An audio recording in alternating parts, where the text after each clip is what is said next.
Have you ever been reading along, totally in the zone, and then bam, a word just stops you dead in your tracks? Well, today, we're going to crack the code on how to not just learn new words, but to actually make them a permanent part of your vocabulary. And we're going to do it using a surprisingly simple tool you've probably seen before. You know that feeling, right? You're cruising through a great article or a book, and then a word you've never seen before just pops up.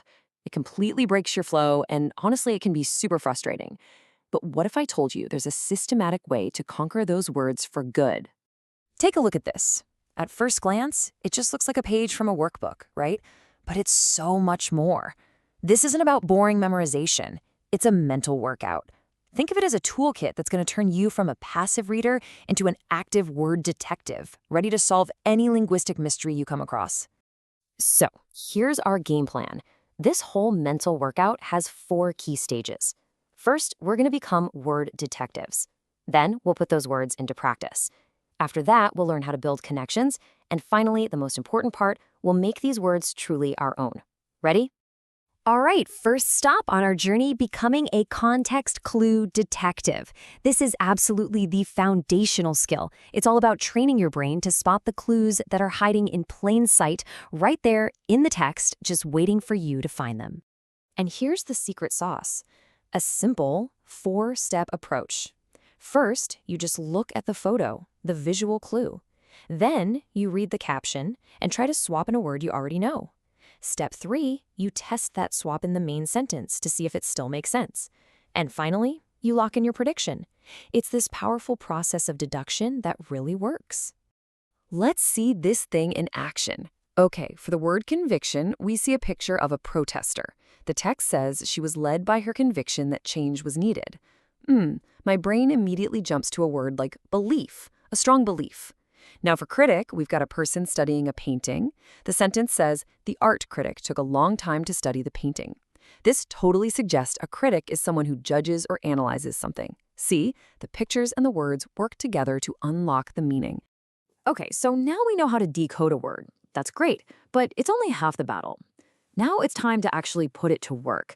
Knowing a definition is one thing, but using a word correctly, that's where the real learning happens.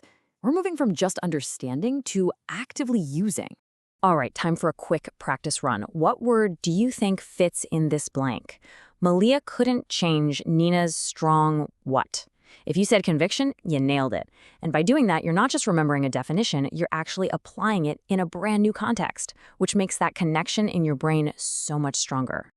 Let's do one more. Henry thought firefighters were blank. He wanted to show courage and help others. The word that slots in here perfectly is valiant. See how the sentence just gives you all the clues you need? This kind of rapid-fire practice really starts to make recalling the word feel second nature. Okay, so using the words is a huge step, but if we really want to cement them in our memory, we've got to go one level deeper. The next stage of this workout is all about justifying why we chose that word. This forces your brain to process the meaning on a much deeper level. So, how would you finish this one? The crowd was probably elated, right? And why were they elated? Because their team won the championship at the last second. You see, when you connect a word like elated directly to the reason for that feeling, you're building this powerful, logical, and emotional link. And that's hard to forget. This leads us right into our third technique, and it's all about how our brains are wired. Our minds don't just store words in little isolated boxes. Nope, they create these huge interconnected webs. So the more connections a new word has to words you already know, the easier it is to find it and use it when you need it. And this is exactly what that looks like. Matching a new word to a synonym you already know is like building a bridge in your brain. Conviction connects to opinion. Valiant gets linked to courageous. Stifle finds a partner in prevent. Each of these little pairings makes your mental map stronger and your vocabulary way more flexible. And now we have arrived at the final, and I think the most powerful step in this whole process.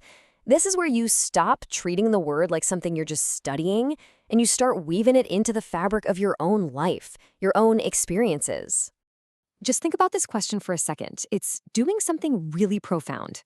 It takes this abstract idea, valiant, and it forces you to anchor it to a real person you actually know. Maybe it's your mom, a teacher, a historical figure you admire. By explaining why they're valiant, you create this incredibly personal, unforgettable connection to that word. Or how about this one? This question connects the word stifled to a memory, maybe even a strong emotion. When you recall that feeling, that experience, the word becomes so much more than just its dictionary definition. It becomes part of your story. And that is the absolute key. When words are tied to our own lives, they stick with us forever. So there you have it. That's your complete vocabulary building toolkit. You start out as a detective, using context clues.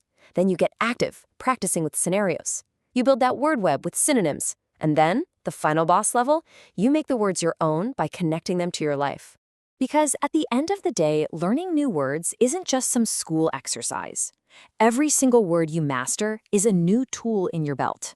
A tool you can use to better understand the world, to express your own ideas, and to actually shape your own reality.